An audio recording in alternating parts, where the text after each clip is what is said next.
Hey folks, welcome to another episode of Geekdom World. I'm your host, Will D. I'm Alex. And I'm good. Alright, and today I'm going to start us off because recently we had the ending of My Hero Academia. Alright, have either of you heard of the show? Yes. I've heard of it, yeah. Alright, so for those of you who haven't, I don't know how, but it's essentially the story of a boy who lives in a world where everyone has some sort of superpower or ability, right? And for some, it makes them look more like they're mutants, like Mystique, and for others, they just have super strength and fly, all those good stuff. But he's one of the few 5% people left in the world born like you and me, right? Until one day he meets his greatest hero, and his hero gives him the opportunity to have his own superpower and become the superhero he always wanted to be. And with all the goods and bads of it, he gets to live out his superhero dream fighting the most evil person in all of Japan by the end of the series, right? So this story had been over 10 years in the making, right? We've had 2 full feature-length films brought on an international level. We're still not done with the anime series. There's still maybe another movie project in the works. But the manga, the official source material, the thing that started it all, done. And I just felt like for something that's been a big part of my life and a big part of the anime manga community for the last decade or so, it's just worth noting that it's over, it's done, and just talk a little bit about the series as a whole. What I thought about it, what was good, what was bad. Overall, I mean, I've read a lot of manga.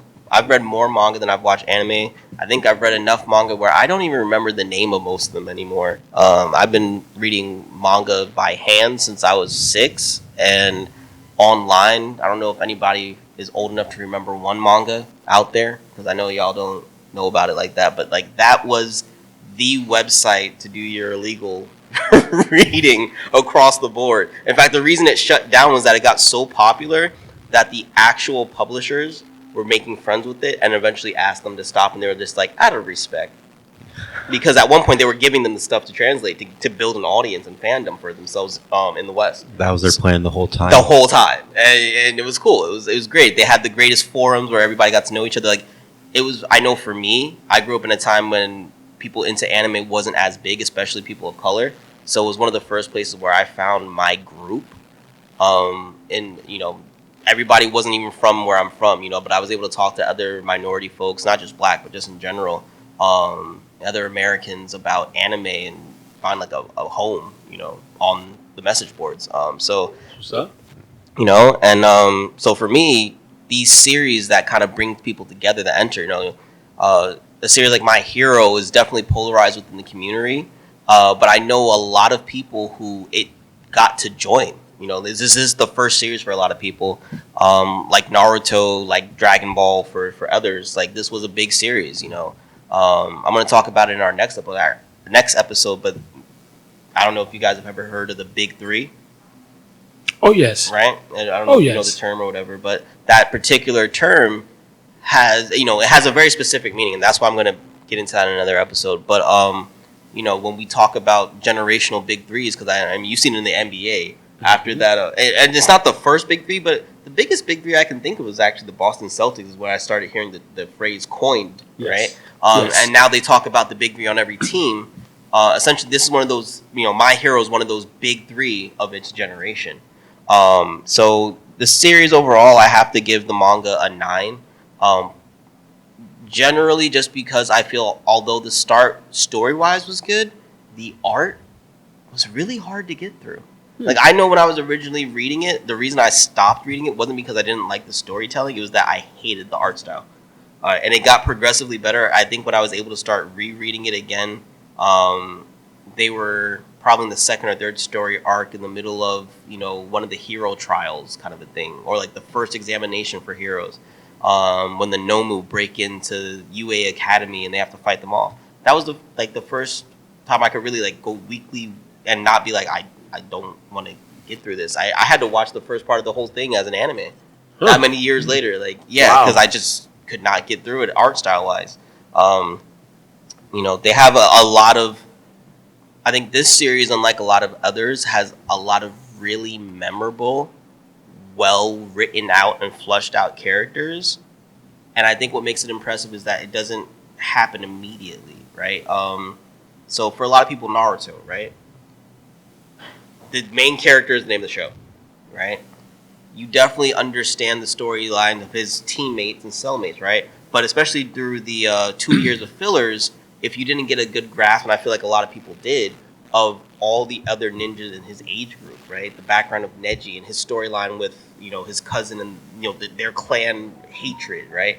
If you want to get into the story of, Shikamaru and, like, why he's so intelligent and why he's so bored all the time. Even Gaara and his whole, like, my mom is dead and in my whatever, right? But you got so much depth in a short amount of time of each character. I feel like My Hero is probably even better at it because I feel like we really don't get to know the other characters, and yet we have a shining example of each of their personality before we even get to like when the story gets good. You know what I'm saying?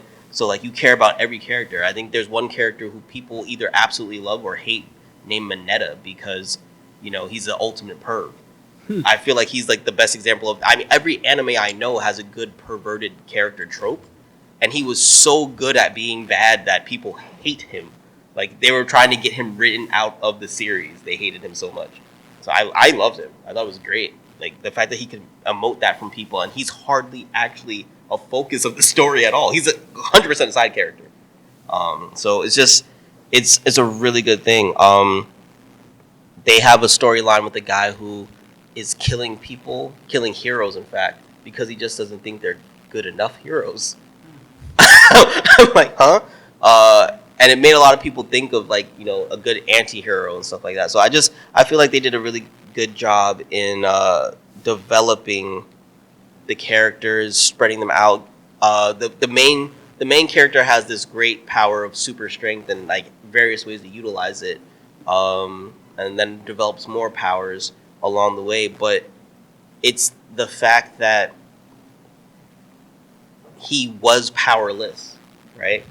And the reason why his hero even gives him the power is because someone so powerless was trying to help people, right? That he saw and was like, you should get my power and save the world type of a thing. I thought that was so meaningful because he's a big crybaby, right? And he goes from being a crybaby to even going and being Batman. Like goes on a whole vigilante arc, breaks all the rules, and trying to make sure his friends don't get hurt. So he wants to take down all the bad guys by himself, type of a thing. And I feel like a lot of people grew along with Deku as the story progresses over the years. Personally, I like Deku. I think he's great. I don't know any show where you have a main character who doesn't go through that super emotional youthful phase if he's in school. Right, like the main character is usually the one who has to be emotional. Even in a series like Windbreaker, where he's this rough and tough guy who never had friends, by the end of the first or second episode, he's crying along because he feels accepted in some way, shape, or form, and he's conflicted by this. Like, I can't trust these people, but they make me feel so good. Like, I feel like My Hero is probably the best example of, in recent time, of a lot of these tropes put together, but not feeling like very cliche. So huge fan of the series. I know I was in theaters full of people crying when they had their theatrical releases. I can't wait for everyone to see how the story ends. And most importantly, I'm someone who believes that a series with a bad ending negates all the good of the series because I feel like I wasted my time by the end of it, right? Like if I'm like I get to this point and this is what I've been waiting for, especially like Harry Potter. How long was that series? Wow. How seven books, 7 books, 8 or No. 7.5 movies because one was split into 2, so 8. 8 movies, 7 books. But for me, I'm just talking about the book series. That I remember starting reading that at the age of, I should say, having that read to me in school. I think it was in 1st or 2nd grade, right? So we're talking what 2000 and or not even like 99, 2000. Yeah, because the first movie came out in, I think, like 2001. Yeah. Right. So we're like 1999, like late 90s, right? Is when the book started coming out. Mm-hmm. I don't think they ended publishing until the earlier mid 2010s. So we're talking at least 10 to 15 years of time before for me invested into this series from start to finish, right? From the books through the movies, whatever, but really the books. In that time, I don't know if you've ever read the last book or if you just, if you watch the movies, that movie ending is the only thing that redeems the franchise to me, because the books, that book ending, I was so mad. If it wasn't for the movies, I would have been the most mad fanboy of all time, because the book ending is so garbage. Wow. So garbage. Like, I don't think anybody should read Harry Potter. Watch the movies and enjoy it. Garbage story, right? My Hero did not leave me feeling like that. And the way that this ended was so good. It was very fitting. I at one point I was feeling like they're kind of stretching the end, because the final battle, right, was a couple of months or a couple of weeks before the ending of the series. But there's a reason for how they ended the way they did, so I can appreciate it in retrospect. But also it ends in a way that lets me feel or know that they could return at any point in time. And I think that's what I appreciate best, because within this very niche story done in Japan, they introduced the concept on a global scale. So we could see heroes in the US, we can see heroes in the Middle East, we can even see this more with the Japanese heroes. And during this, they did a prequel series called Vigilante. And that character had to move to America. I would love to see in a movie, be it canon or not canon, that main character with Deku and them having to fight a villain. That's greater than the villain of this series. I think it would be absolutely amazing. There's so much to be done that could be done, but the way that they even just end this, it left me feeling good. It let me know that my last decade invested into this project was worth a my waste time. of time. Yeah, Got you. So for anyone who You came hungry, you left happy. Exactly.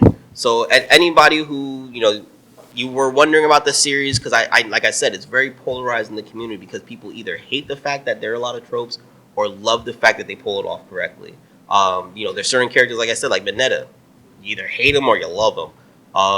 But I think that's going back to what you just said about the whole either hate the tropes or you like them, because like it ultimately matters if they're pulled off right. That's what matters the most. yeah, I mean, I don't know if everybody has seen or watched that Simpsons did an episode of South Park, but essentially, the thing about anime and manga in particular is that a lot of people generationally pay homage to the generation before in this particular, media, right? And when it comes to something very specific like action shonen, it's commonplace to have archetypes placed into your series, because it's just like the format, right? Like the way that the eyes have to look this particular way. It's just kind of formulaic in that respect, which is why I think storytelling is so important in anime and manga, a lot of Japanese storytelling in general, the shows and everything, because they know that there's a formula to keep like a structure for folks, to that it's familiarity, right? Mm-hmm. But what makes you so special and different is the story that you tell, how you tell it. In this particular case, characters and their design and their personalities. I think that's what I appreciate about like not just the series, but the actual media of anime and manga, because they're magical schoolgirls everywhere. What made Sailor Moon so popular? Get it? I don't know. I haven't watched it. But I'm just saying, like, when you think magical schoolgirls, that's one of the first one that comes to your head. Yeah. And why? Like, what made Sailor Moon so great? It's not even the first of its kind.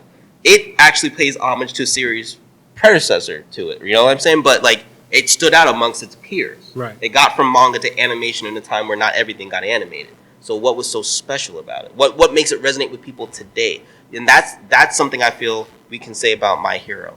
It's literally the characters. It's literally the story being told, the action sequences. We talk about the movies, the animation style, but this manga is just special from the storytelling. On that note, we're going to go to our first commercial break. And when we come back, something really important in the world of science. I think Kev's going to lead that one, right? Yes, sir. All right, so we'll see you guys shortly. Come, let's play. LDM Radio. Come, let's play. Fun is what we crave. Let's go. You're listening to New York City's LDM Radio. Another long stretch of continuous music. Back into time. Make my move, gonna live my dream, gonna make my New York City's LDM Radio.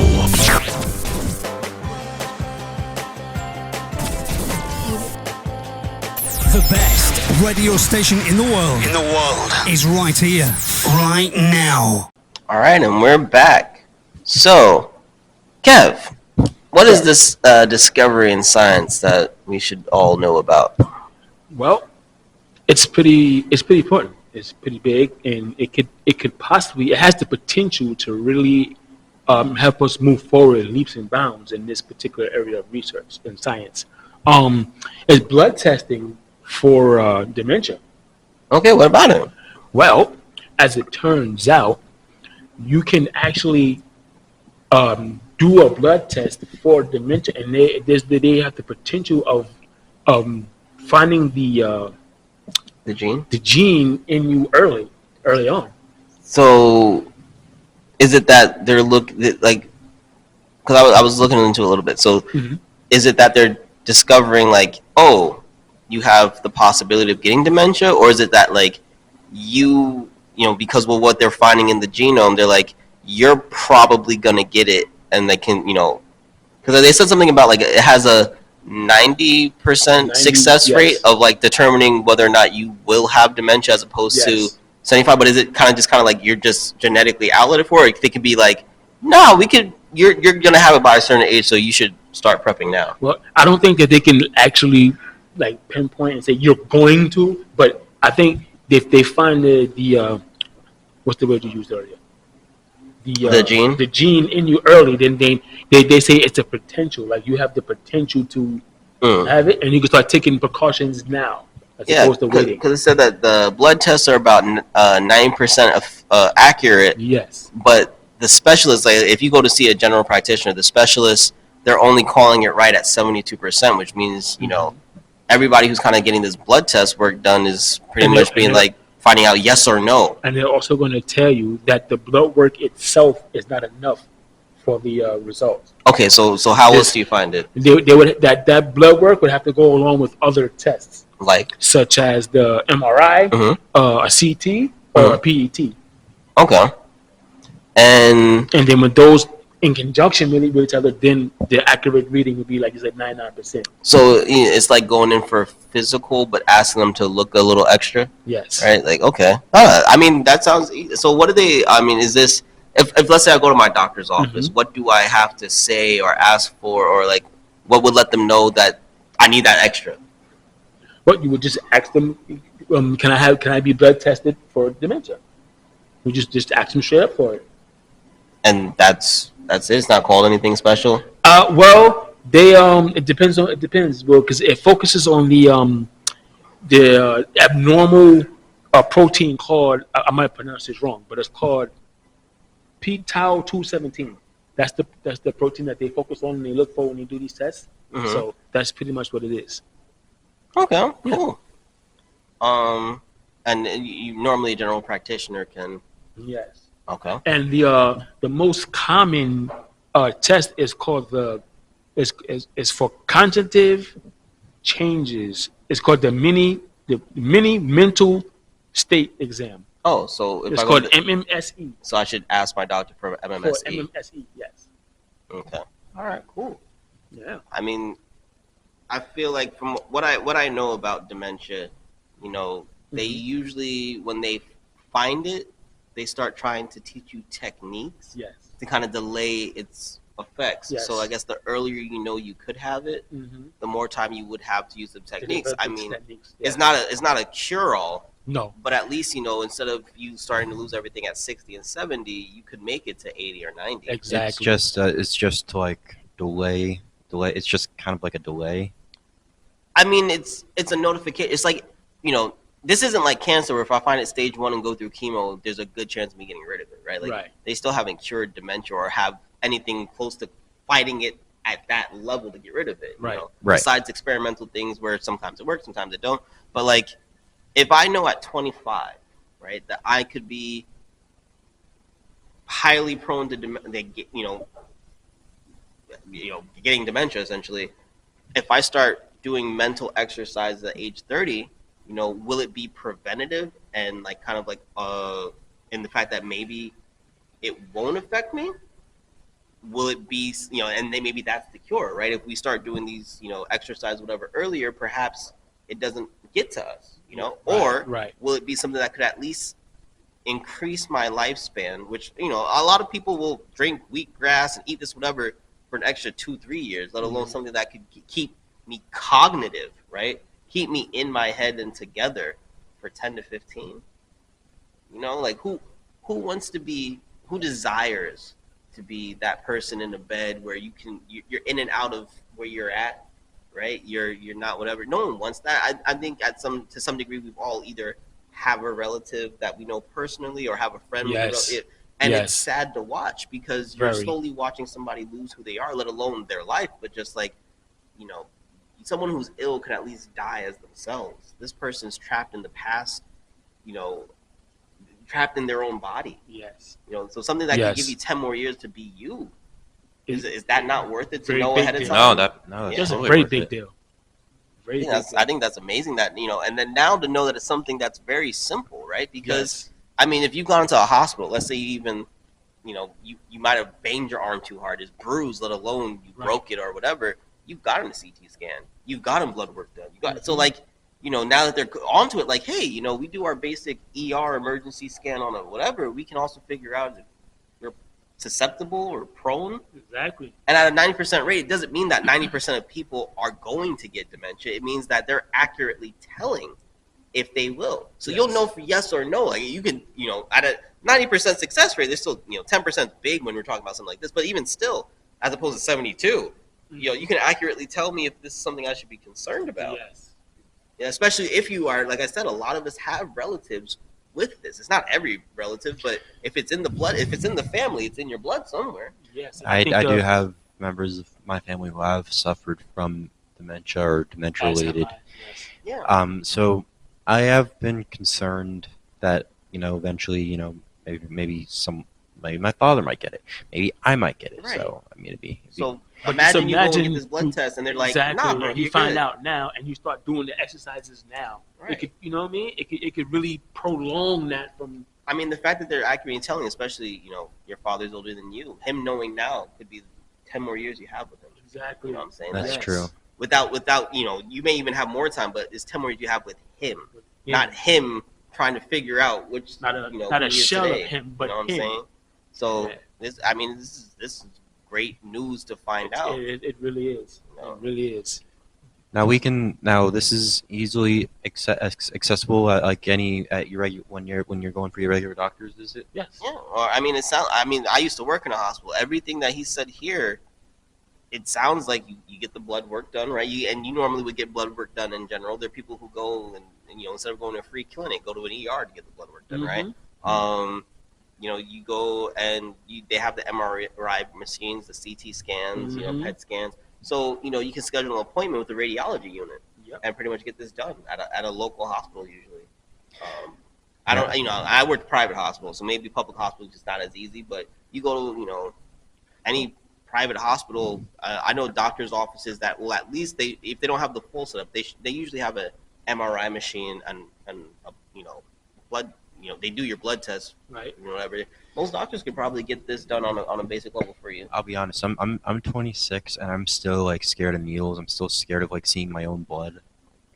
So are you so scared that you wouldn't want to know? No. I'm not scared to the point that I don't want to know. It's just if they can just spray that stuff that numbs my arm, that'd be great. They're gonna tell you look the other way and cough. I know. That's what they're going to tell you. They always tell you. I know, and I'm always told that the buildup is worse than the actual. Oh, definitely. I mean, for me, I'd rather you stick a needle in me than finger prick me. I hate the finger prick. That stings. It does. Like you put the needle in me, it goes in, it's a little uncomfortable. Then it comes out. I'm like, all right, whatever, right? Yeah. But you get the finger prick, and after they're even done, it's just it hurts. You try to pick stuff up, and it's like, why would you do that to me? I got veins popping out the glory. You need some more blood. Get that. Just apply a lot of pressure. First the gauze and the bandage and the finger thing. Yeah, and then afterwards it still stings. I go out 2 or 3 days where my finger is stinging. I'm just like, this is annoying as hell. Okay, how about Makes my skin you get crawl. a bad phlebotomist? A bad what now? A bad phlebotomist. That's the person that takes your blood. And There's actually a funny. You have to get stuck multiple times because they're trying to find your. That actually no they love me. They love me. Yeah. I'm that straight. actually did happen to me once. That just happened to me recently. I was in a hospital. I had salmonella poison like 2 weeks ago. Yeah. And I was in the emergency room, and the nurse was there was two of them trying to find my veins. Like, they stuck me twice in this arm, and then back in this arm. Yeah, no, like when I remember, a pincushion. no, like, so I remember this one time my mother took me to hospital because like I was having this issue where like when I stood up too quickly, I got all like dizzy and stuff. Yeah, vertigo. Really? That was vertigo? Yes. Yeah. Or maybe not vertigo, but it's pretty much that's a close thing to it. I just remember this one time, my mother took me to the hospital for it. Got poked like 3 times because they kept screwing up. They kept missing the vein. That was torture for you, right? Yes. Torture. See, my thing is every time I get to the nurse and they're like, okay, I'm going to need to find a vein. I'm like, really? I just flex real quick to go, oh, wow. This is so easy, huh? Like, yeah. But yeah, I mean, yeah, I'm glad. So MMSE is the terminology. Mini mental state exam. I think that's great. Yeah. So go on your next checkup. Make sure you ask for the MMSE. I recommend it. Yeah. Just do it. Just to have a better sense of mind of should you start preparing or this is one that you can and move on to the next thing to check because your family history is probably a lot more than you realize half the time. So something to look forward to. All right, and when we come back, I think we're going to continue with part 2 of D23, right? We are. All right, so stay soon.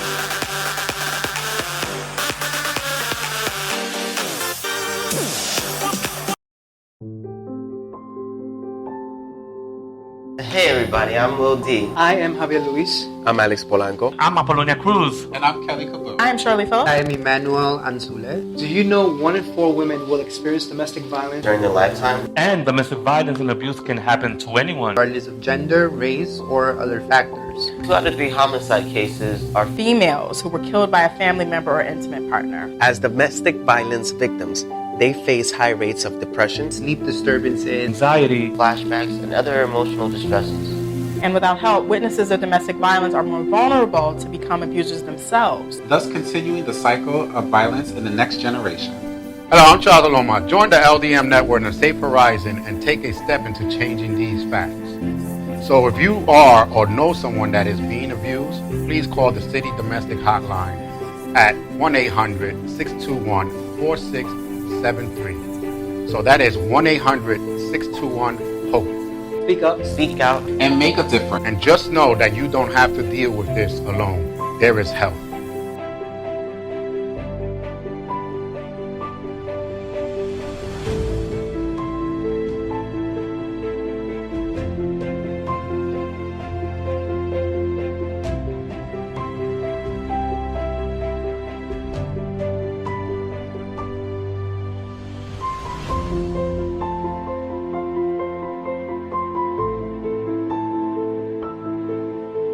So we're back, and I think Alex has some news about what's coming out movie-wise from Disney. Yeah. So recently Disney had their own little, expo, D23. They announced all their big projects, movies, rides, whatever, and we got some pretty good stuff this year. We got Toy Story 5, Incredibles 3. And my personal, the one I'm most excited for, Avatar 3. Now, I'll go over I don't think a lot of there wasn't any information about Incredibles 3 I could find, but they did unveil some pretty good info for Avatar and Toy Story. So for Toy Story, apparently what they're going to do this time is it's going to be like a toys versus tech. I guess it's going to be like the toys, are like their owner, is go in that phase where she's drawn to like the tablets, smart devices. So video games, basically. So basically, they're going to be going up against that, and apparently, there's going to be like a bunch of like rogue AI Buzz Lightyears or something. Oh. I don't know, some iRobot stuff. This is coming from someone who's never seen iRobot. That was just my best guess. But Avatar 3, though, I love the Avatar movies. I think the effects are really great. I really like the score. I just want to point out blue people, not airbending. James Cameron's Avatar, yes. Yes. Now, they unveiled a lot of concept art, and they unveiled the official title. It's going to be called Avatar: Fire and Ash. Which means there might be a fourth because they do the elements. Actually, their word is they're going to go all the way up to like maybe 7. What? Well, I mean, I know they're going to do like the minimum number is 5. But I think like James Cameron like came out and said the only way I'm going to stop making these is if I get hit by a bus or something. You know what? I'm a little less excited about it now because I mean, what elements left are there? He's going to do the whole damn periodic table? Well, I mean, he just might. I mean, he just might, but don't spoil it.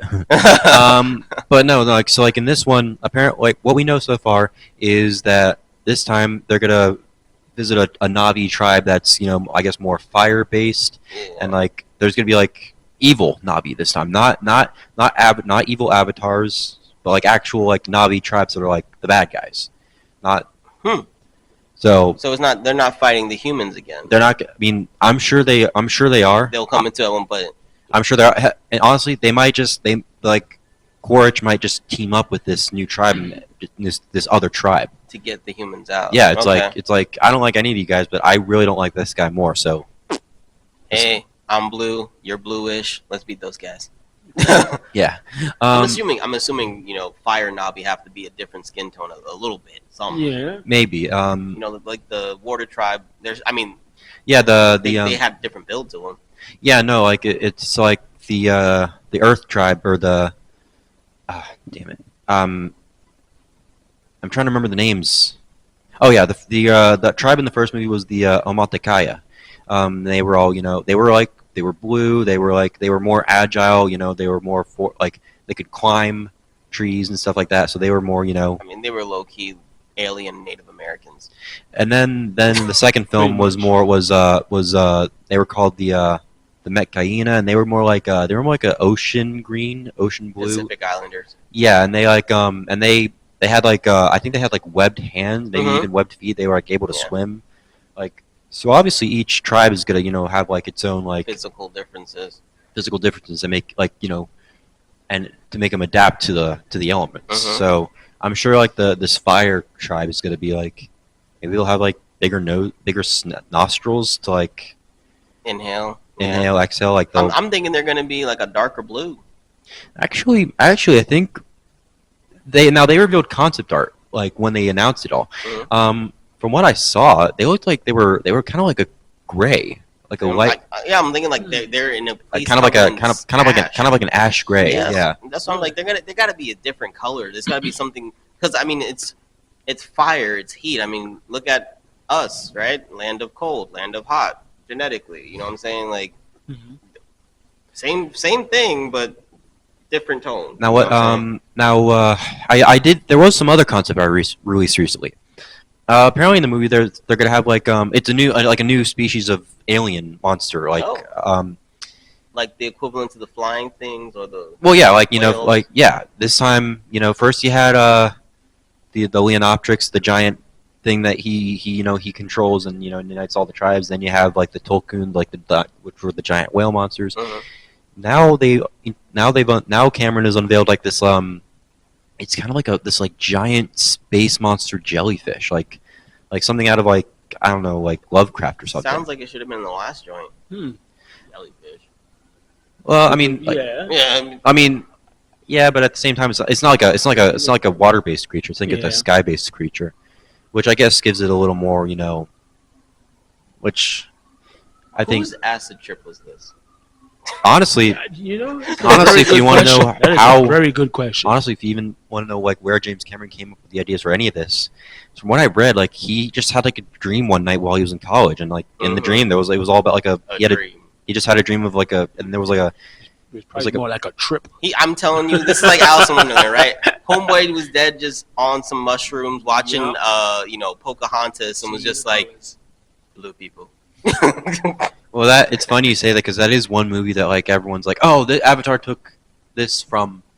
They've mentioned that movie. They've mentioned Dances with Wolves. They've mentioned Fern Gully. I mean, you give me John Smith and Littlefoot. You know what I'm saying? Like, yeah, it just makes sense, bro. He just knows how. James Cameron just knows how to do it with a bigger budget and bigger everything. Obviously, yeah, it's sci-fi, man. I mean, don't get me wrong. I don't think it's the most complicated of storylines, but visually, it's amazing. Storyline, it holds. Like, it just makes sense. You give me a solid middle, beginning, middle, and end, and I think, and that's a great vision, and I'm not going to complain. I think that's Cameron. I think that's what he's ultimately going for. Because, like, look, I mean, when you look at franchises like Avatar, like you don't see them like pumping out like a new movie every other day. No. You don't see them like announcing a new TV show. You don't see them like making all these crazy brand deals or I mean, sure you'll have the obvious product toy line and stuff to sell. You obviously got to sell the toys. It's still Disney, and you have like the theme park attractions too. But still, I feel like, and I don't know what word to use. It's but not easily mass produced. Yes, it's not like a mass marketed even. Yeah, it's not like how Marvel just announces like a new movie or a new show every day. Like they're they're letting James Cameron take his time here. I think the difference though is just that Avatar, as unoriginal as you may want to claim, is an original idea, right? It's also the time invested into the graphics. They make a solid story, and then they invest into the graphics and storytelling visually, more so than even the actual story itself, right? As opposed to Marvel, which has already been a mass-marketed, mass-produced thing, because we talk about the MCU popularizing or like rebranding or refreshing Marvel, but as we can talk about Batman the animated series or Superman the animated series, back then you still had an Avengers type of a show. You still had Iron Man an animated series. You still had Captain America with his own show. There was a Black Panther animated series. Besides the fact that before that you have all the comics, various ages of comics. So many comics that people are upset that they sold their comic back then when it was just a nickel, because now they're worth like $500 to $5,000 to $50,000. You know what I'm saying? So they're already part of a mass-produced, mass-marketed thing that all they're doing is making people care about it again, as opposed to Avatar, which now needs to stay special and the first movie set such a tone that there have been, not to say that Disney was behind it, but there have been clothing brands that wanted to make Avatar stuff that made deals with Disney to use the characters. They were able to get a second movie. They're about to do a third movie because I don't know anybody who goes on and on and on about Avatar storylines and characters. I'm surprised you remember the name of the damn tribes. But people go about like, yo, that movie looks so amazing. And now that they have the technology to actually fully dispose in these IMAX and 3D, whatever, like, it really brings to life that art, because that's what it is. Avatar is a moving art piece, right? Like, you want to talk about cinematic art, that is Avatar.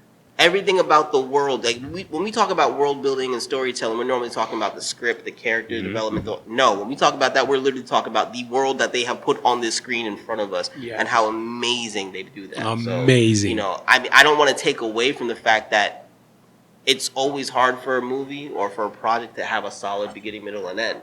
Like I said, a bad ending can ruin the beginning. The rest of it, a bad beginning can make you not want to watch the end. A terrible middle is like What did they do? Why didn't they? I obviously knew how they want to start and finish, but what was this nonsense in between? It doesn't make any sense by the time we get to the end, right? Right. But they find a way to give you this. They find a way to put in messages about, conservationism and stuff like that. So, like, it's not that it's pointless, it's meaningless, it's frivolous, but it's just that, like, no one is captivated by that.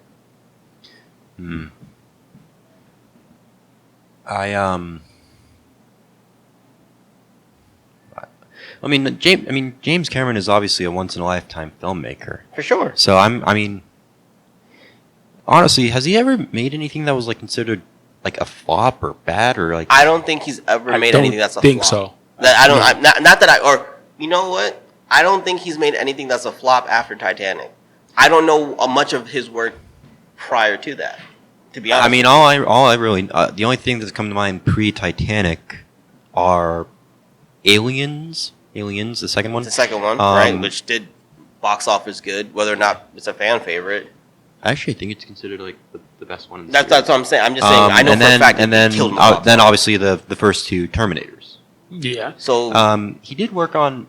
I'm trying to think what else he did before. Like I think he work on one of the Piranha movies. Like I said, when James Cameron's name became a name in my household was Titanic, and not to say I didn't see the Terminators or whatever, but no one was talking about the director of Terminator. That was about Arnold. It was about the star, right? You're talking about Aliens too, and granted, it might be the fan favorite. His name probably was mentioned if it was up for an award, but they were definitely talking about like the monsters, the movie, the action, But Titanic, like really. That's when a lot of credit, like, it wasn't even so much when you heard Leonardo's name or Kate Winslet. James Cameron's name was also mentioned, right? That's when you started, and maybe it's because that was like his fourth or fifth major motion picture that did so well, and it broke box office numbers. The first movie to make $1 billion. You know what I'm saying? So that's probably why he gets so, like, his name was blown up, because it's like obviously what he did with this. Minus that whole scene where we all know he could fit on the damn thing. But I don't care what nobody says. We all maybe he could have got on that door. Maybe as a director, you might have wanted a smaller door. I'm not even telling you to do it different, but just like I can visibly see that both of them said that. If him not even her saying that she could not be on the door means like, does she think she's that fat? Like, that's where I was left with that movie. But but you know what I'm saying, that, and it's still considered one of the greatest romance films of all time. Arguably in competition with The Notebook. Right, but all I'm saying is that's when James Cameron became James Cameron, as far as I know, relative to me. Because I'm telling you, I could not put his name to a film beforehand, and his name was obviously on Big Fix, but he was in, directors. There, Scorsese was a name. Spielberg is a name. Tim Burton was a name. You know what I'm saying? But James Cameron, Coppola, not even in my, not for me. Really? Tarantino. Quentin, yeah. Yeah. I feel like, Best Director is an award that people who love film love, but people who watch the Academy Awards just like, can we get to the Best Picture, Best Actress? It's one of those ones that it can often be skipped, because oftentimes the movies that Best Director is up for are movies that people are kind of like, that was there. Honestly, it seems like I think people just don't care about the Oscars anymore. Well, now I'm talking about even in the 90s and 2000s when it was still a popular thing. You know what I'm saying? Like, that was definitely a category where people were just like, meh. I remember the first Best Director that people cared about, that I was, that was brought to my attention, I should say, because I'm still a kid. Literally was James Cameron in Avatar, right? And how he got snubbed.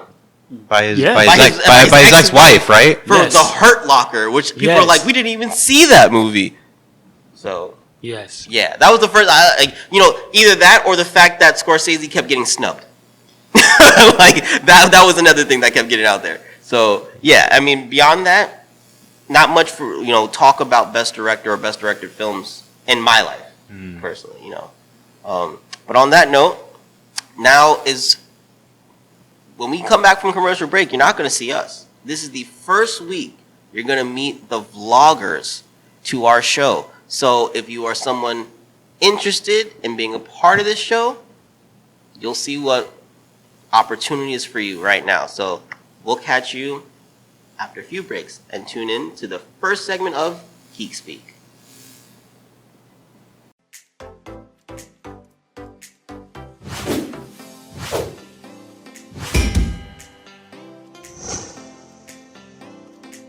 Hey everyone, welcome to Geek Speak. This is going to be our very first episode. So I know in our teaser we talked about how we were going to go over Shadow of the Earth Tree. We went and saw Deadpool and Wolverine. Yeah. So we're going to be talking about that first. I'm your host, Roby Walker. And I'm the co-host, Jonah Walker. Yes, so I've seen Deadpool and Wolverine twice now. I saw it first with my wife. And then we had to find a way for you to go see it. Yeah, I was already wanting to see it, no matter what, but yeah. It's an absolutely brilliant movie. Everyone should go see it. It's so fun, especially in the times that we're in, because times are kind of down right now, sadly. But, oh my goodness, the entire theater was loving it. It was amazing. It's really hard to talk about because we don't want to spoil anything. Yes. But the fourth wall breaks are the best fourth wall breaks I've ever seen. Oh, they are. There's one in particular that makes me laugh out loud every time. Yes, yeah. And I think people who have seen it will know exactly which one it is. Yeah. Another thing about the movie is, of course, there's going to be cameos, and everybody says there's always that one cameo that surprises everybody. And I had no idea going in. My jaw dropped the first time I saw it. Yeah, I got so hyped. And I think yours did too. Oh yeah. As soon as they showed up on screen, I had to look at you. Oh yeah, and I was like, there's no way. There's no way. But there's a lot of humor against Disney in it. Yeah, it's really funny. They dog on no Disney. holds barred. They really talk about how Disney. bad the MCU's been doing. Yeah, which is awesome, I think. Yeah, it's great. That is and great. I believe Kevin Feige actually came out and said they wanted that because that's what Deadpool does. Yeah, yeah. It makes fun of everything. Yeah, I absolutely love that. It was perfect. Now, the only problem I can really see is the plot jumps around. Yeah, for an everywhere. for like an average moviegoer, there's a lot of jokes and a lot of moments in the movie that are just going to go right over their head. But for like this movie was made for the fans. Oh man, yeah. It was made for the fans. Like there's no doubt about it. The movie wasn't so much Deadpool coming into the MCU. It was more so Deadpool being able to be the vessel that we can have that says goodbye to the Fox universe. Yes. I think is the perfect way to put it. Yeah. It's simply brilliant. But, I mean, the plot, I mean, I could get past that. It's a fun movie. It's a funny movie. Yeah, there's action. The action sequences in it are amazing. There's one near in the third act that is just brilliant. It's brilliant. It's I like I said, I don't want to go into spoilers or anything like and that. You know, it's really hard. I saw somebody made a comment the other day about how poor the choreography in that movie is. I know. I think that's so funny. It's like, what do you want, John Wick? Yeah.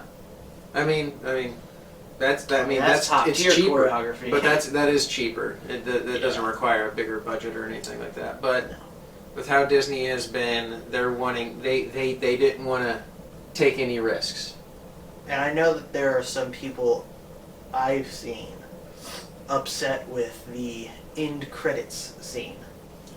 I'm not. I'm totally fine with it because it doesn't. It doesn't lead into anything. It's just funny. I think it does. Really? I'm going to have to talk to you about it off camera. Okay. Because there's something in the background in particular which gets me even more excited. Interesting. Okay. It deals with the big cameo character. Really? In that scene? Yes. Okay. Yes, in that scene. It's very small, it's very missable, but it made me go, oh my god. All I know is... Oh my god. Disney, if you watch this, that big cameo character that everyone's talking about, they need their own movie. They do. And you better get the same actor, too. Yes, please. Yes. They deserve it. Because, man, they blew everyone away.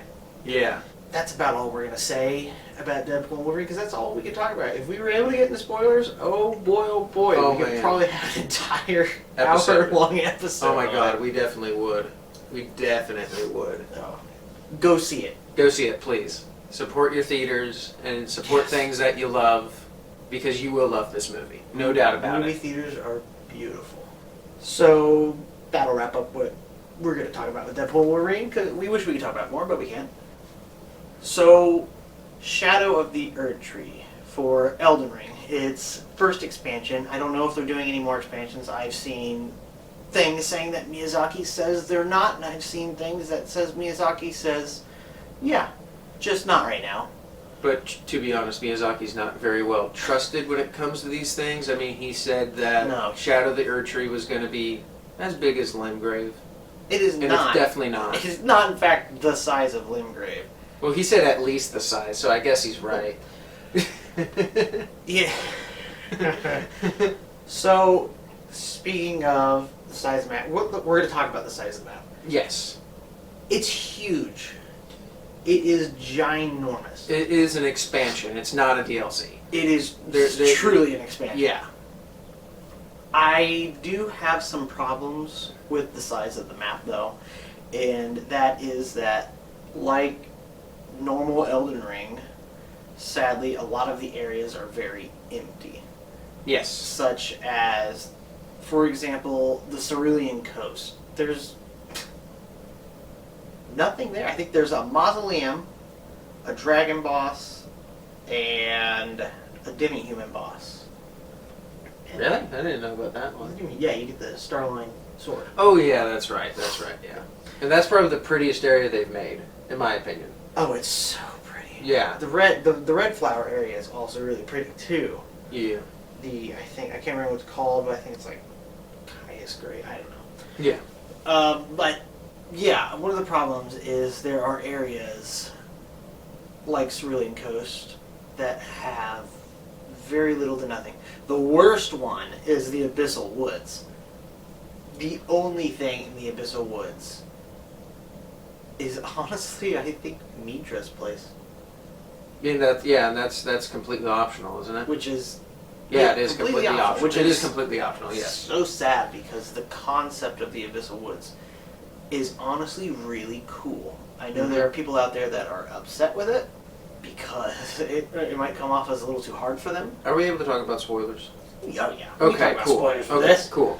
No problem. I'm perfectly fine with this. Okay. Which is why I'm saying Midra's place, Abyssal Woods. Oh, that's right. Yeah, gotcha. What did you think about what they did with Abyssal Woods? I personally liked it.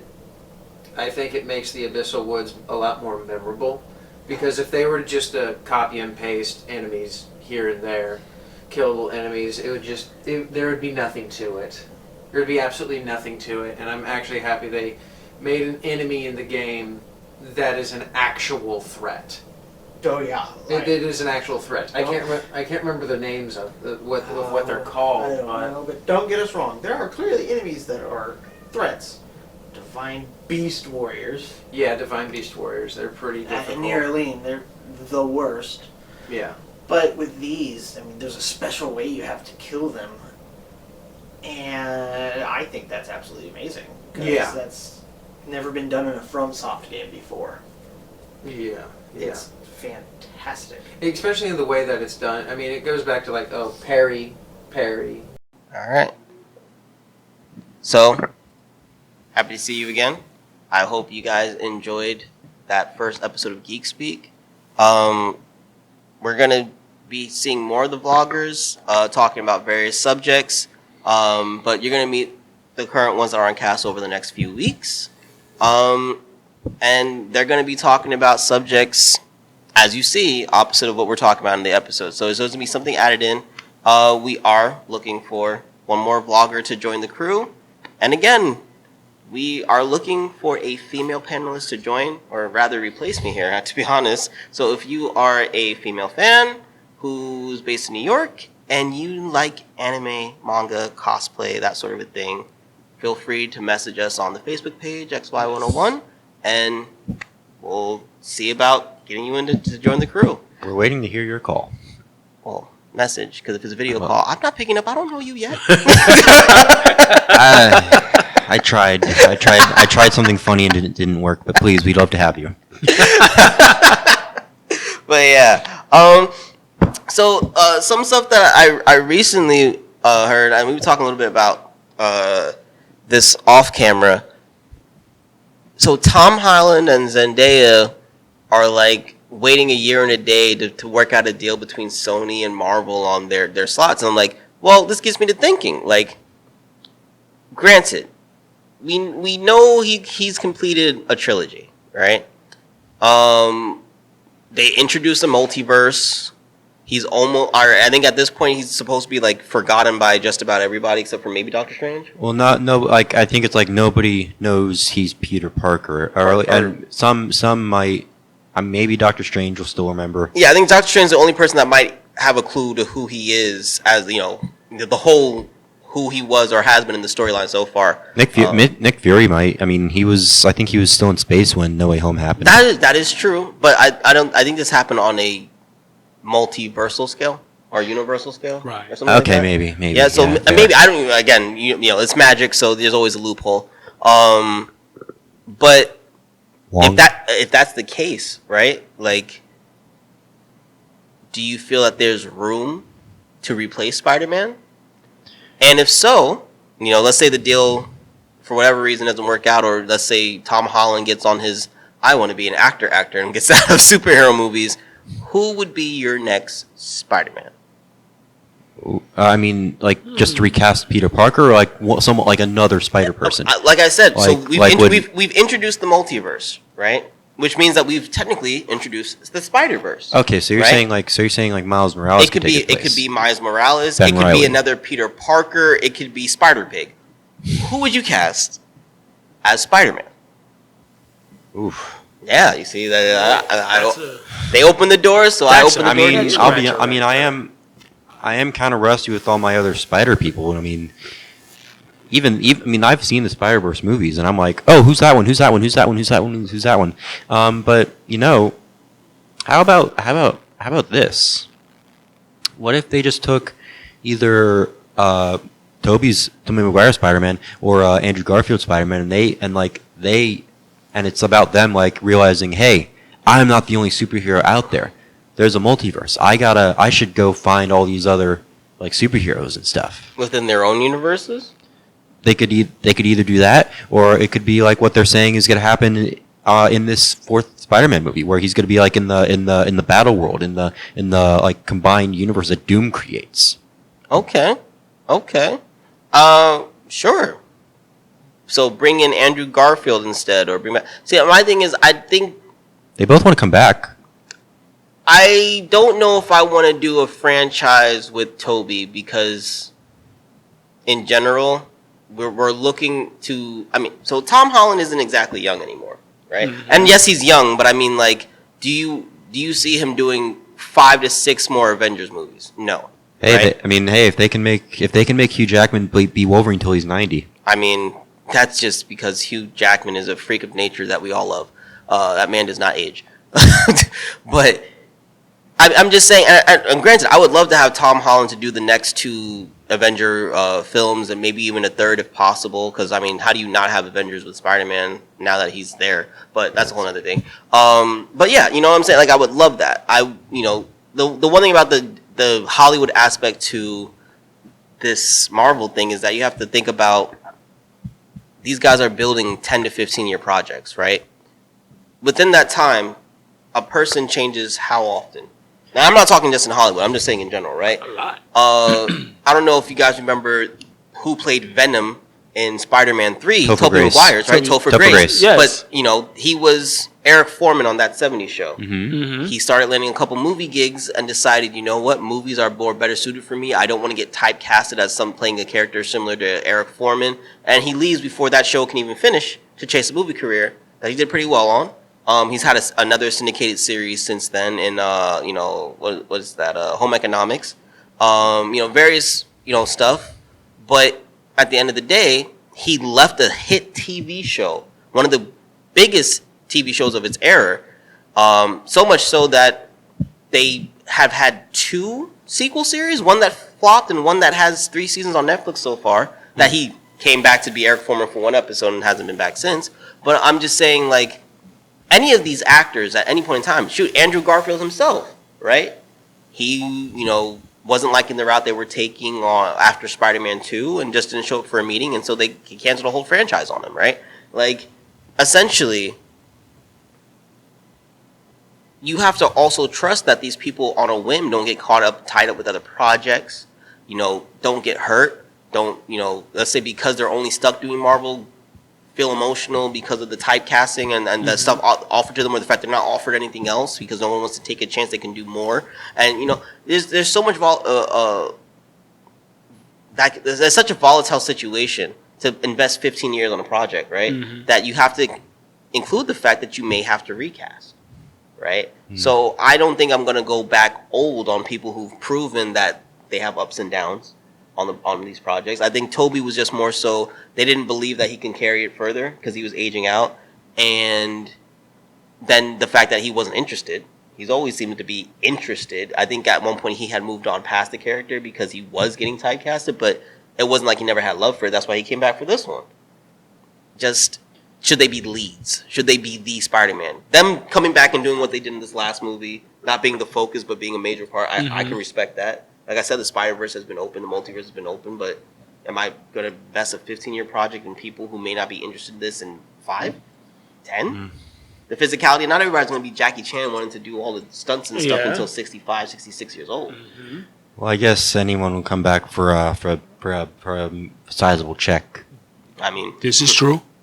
Robert Downey, I'm glad to have you, boy. But, huh? Yeah, no, that was honestly that was crazy. He will always be Iron Man to me. I'm sorry, I cannot.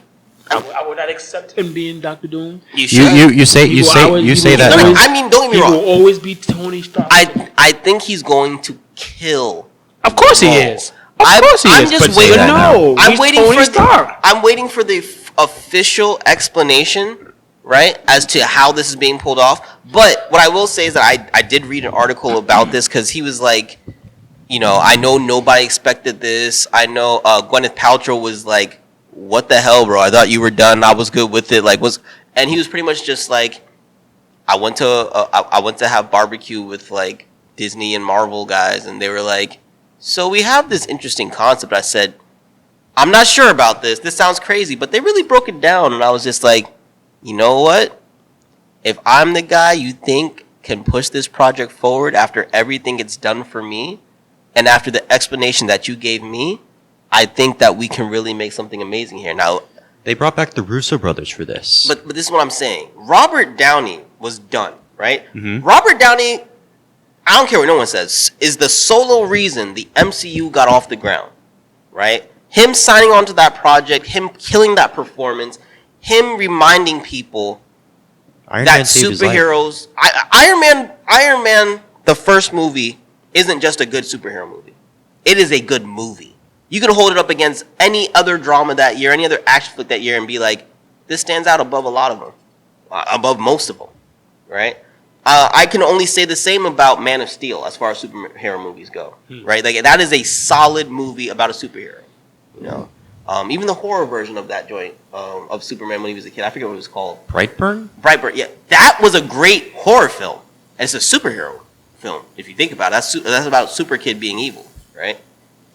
Yeah. So, I mean, he's literally Superman, but a kid who's like giving all into his impulses, essentially, right? Like, yeah. So you can have good movies about superheroes that aren't more than just a good superhero film, right? And Robert Downey took that seriousness and brought it to the role every time. He enjoyed it. He enjoyed the getting back to the fans appreciating him, his acting job, the other roles that it led to for him. You know what I'm saying? Now that they knew that he could carry a franchise, that if he has enough respect to come back and do this where we're all like, huh? I say, give him a chance. Yeah, I'm sure they'll be able to. I'm sure they can. They'll like. Now I'm hearing in both. I'm hearing two different arguments. One's camp is saying, "Oh, he's Tony Stark again." they're just basing this off a comic where Tony Stark becomes Doom. Then another side is saying, oh no, he is Victor Von Doom. The director has said he is Victor Von Doom. He's going to play Victor Von Doom, and I'm like, well, officially, I mean, and this is he will be, and it's been stated several times now officially after these cons that have happened. He will be Victor Von Doom. He's not Tony Stark being Doom. He will be officially Victor Von Doom. I mean, I'm sure they're gonna play into the whole multiverse thing, being like this guy looks like Tony Stark, but he is not Tony Stark thing. I think there's definitely gonna be more to it than there's just like having one actor playing two different characters. I definitely think that, at least, because it's like if that's the case, like why did you can explain why Benedict Cumberbatch played both Doctor Strange and Dormammu, or you can explain why what's her name played that one character in Captain Marvel, and then the lead character in the Eternals. Yeah. Gemma Chan. Her name is Gemma Chan. No, you're absolutely right. You're absolutely right. So I'm sure there's more to the story. I'm just saying if Robert Downey believes in it, I gotta believe in it. I agree. Too. Honestly, not, I don't see how he's not going to kill it. He's definitely going to kill it, but he will just always be Tony Stark to me. Okay, fair enough. But that brings about to the question: who do you cast as Spider-Man? See, for me, I think John Cena as Spider-Man. Mm-hmm. You know what? I'll say this much for that. You remember that moment in Deadpool versus Wolverine where we get to see Henry Cavill as Wolverine? Yes. Cavalry. The Cavalry, yeah. Yes. I love it. Love it. Yes. If they do something like that with John Cena as Spider-Man, I can mess with that. Okay. I can mess with that. I don't know if I want to see a full movie Spider of him in Cena. that leotard. I got enough from Peacemaker. I got enough. Spider Cena. Spider Cena. Spider Cena. Like, come on. Are we really doing that? And while he's swinging, I think I would rather see Cena Pool. Cena Pool? Cena Pool. You know what? Okay. Than Spidey Cena. I want to see Cena Pool. Kill me. Exactly. Right? He can play Galactapool. Galactapool. Okay. And there is a Galactus Deadpool like fusion. Yeah. There's a pool. There's a pool verse like there's a Spidey verse. Yes. So, I am. There's also a Panda Pool. Panda Pool. That sounds like it'd be hilarious. Mm. Hilariously cute and deadly. Sorry, little Ryan Reynolds in me. But I'm more so looking to see them do Miles Morales. We got our cameo with Donald Glover in the Spider-Verse movie. So finally, because I mean, he had a rap line about it, and everybody's kind of like, you know what? I can see you being a great Miles Morales because he's a true geek, right? But I think there are a lot of actors, especially like young black teen actors, that are on the rise from different shows like The Chi, from even Ghost. You can probably go through a lot of Star series or BET series and find someone who is on the rise. Back in the day, I would have said Jaden. I would have loved to see Jaden as Miles Morales. Now, I don't want to see Jaden Smith in anything. I'll be 100% honest with you. Yeah. But I think he would have been a great Miles Morales back in the day. But I think you can find some young black talent, even someone who's yet to be on the Hollywood scene in any degree, to be Miles Morales. I think it gives you more to do with Spider-Man, where you can revisit some of those old villains from the previous Spidey series, like you kind of did in this multiversal madness. But I would go that route. Go with Miles Morales, reopen old doors so you can do new variations of the Lizard, of I'd like to see the Goblin. I'd like to see a lizard that actually looks like a lizard, right? I mean, the one that we got was cool, but I don't know, his face. Like, I would have liked it if he actually looked like. More like a lizard. Yeah. I mean, as cool as it was to see those villains again, I'd still want to see the MCU original, I just want to see MCU versions that weren't from other. No, but that's what I'm saying. Like, if you make Miles Morales your focus, right? I mean, you could sort of do it with the new Peter, but just essentially, if we're refilling, Tom Holland should not be fighting those old villains. I don't think Spider-Man growing up had a great catalog of villains across the board, even when they did the Spider-Man Unlimited series and stuff like that, where there are so many different names. You know, I think sometimes they've shortchanged some of them in previous franchises, and that I would give them a full movie, like a Rhino situation. We all know. We want him to fight the Kingpin next. I would love for Matt Murdock to team up with Spider-Man to fight Kingpin. I think that would be great, and it's doable. But that's my whole thing. Like you have certain people you can play with that have yet to be seen from just the Fox 5 animated series, right? I think it would be great to do a new Spider-Man, to have like that way. We already know Miles Morales is a different verse in most cases, and he has a very original version of these heroes that it would be not just the MCU, but just it wouldn't feel like they're redoing something been done. Yeah, like if you're like with all these recasts, the important thing is you got to bring something that the one before didn't. That sums it up. That's best. like the most important, yeah. Like whoever plays Wolverine after Hugh Jackman, whenever that may happen, they have to do something that Hugh Jackman's Wolverine didn't or couldn't. Fair enough. That's going to be very difficult. Yeah, he wore the black leather and the yellow and blue now. So, but on that note, that has been our episode.